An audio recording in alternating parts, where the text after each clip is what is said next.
On en a marre des woke. Ok, pourquoi, qu'est-ce qui se passe? Mais M&M's, là, ils ont réussi à politiser leur personnage. C'est plus possible. Et en plus, on peut plus rien dire. Ok, mais est-ce qu'il y a quelque chose que t'aimerais dire qui soit pas raciste, homophobe ou sexiste? Va parler des M&M's, toi, sale bambou.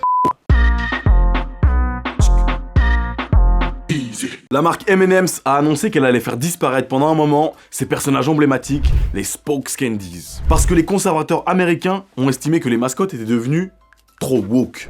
J'ai pas compris.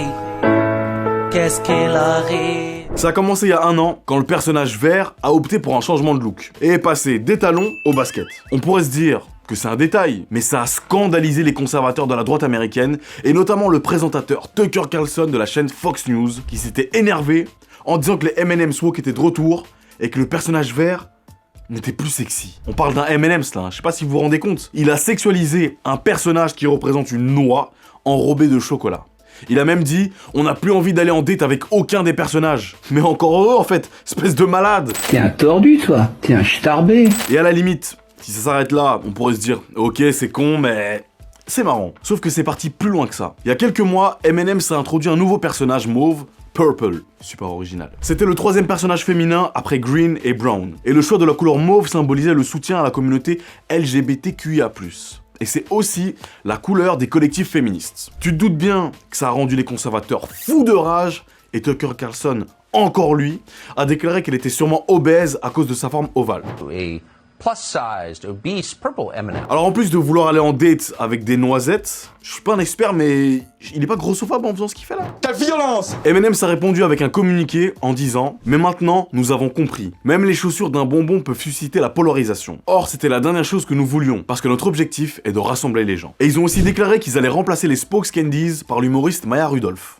Tu es qui? La réaction de M&M's a choqué et déçu beaucoup de personnes sur les réseaux sociaux, qui se sont dit qu'ils avaient cédé à une partie de la droite conservatrice. Mais il y a quand même une rumeur qui dit que ce communiqué, en fait, ce serait un potentiel coup de com' pour le Super Bowl qui arrive le 13 février, à minuit 30, l'heure de chez nous. Et qu'en fait, les mascottes pourraient réapparaître pendant les pubs, à suivre. Mais bon, depuis le début, je parle de woke, de wokisme, d'être woke, mais concrètement, ça veut dire quoi? Et pourquoi ça fait peur aux conservateurs? Alors d'après ma collègue Jo, être woke, c'est tout simplement être éveillé face aux différentes inégalités, aux différentes injustices sociales, aux différentes discriminations. Jusque-là, en vrai, rien d'effrayant, mais c'est devenu un terme qui a été utilisé pour délégitimer certains mouvements. C'est devenu le terme qui décrit des personnes extrémistes qui veulent détruire la société. Et plusieurs personnalités politiques en ont fait carrément une lutte. Et il faut savoir regarder ce qui vient saper la démocratie et saper la République. Le wokisme est clairement cela. Ce qui est reproché au wokisme, en tout cas par l'auteur Jean-François Bronstein, c'est que ce n'est pas une pensée rationnelle, mais une religion. Une croyance qui, quand elle devient absolue, peut s'avérer aussi dangereuse que n'importe quel fondamentalisme. Il estime qu'avec la cancel culture, le concept d'appropriation culturelle, les théories du genre,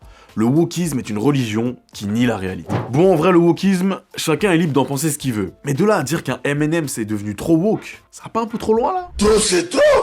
On peut pas accepter! Et du coup, pour revenir à ce scandale, ce qui dérange les conservateurs, c'est l'inclusion abusive selon eux, et qui forcerait les gens, et surtout les enfants, à n'avoir qu'une pensée unique qui normaliserait l'homosexualité et qui en ferait la propagande. En gros, ils ont peur que...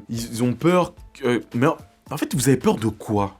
Si vous êtes d'accord avec le fait que le wokisme est un danger, partagez vos arguments dans les commentaires, franchement je suis curieux de savoir. Et si vous considérez comme woke, donnez-moi votre définition, et pourquoi est-ce que vous pensez que ça fait autant peur aux conservateurs? On se retrouve dans l'espace commentaire, et surtout, n'oublie pas que la liberté est le privilège des grands cœurs. À la prochaine.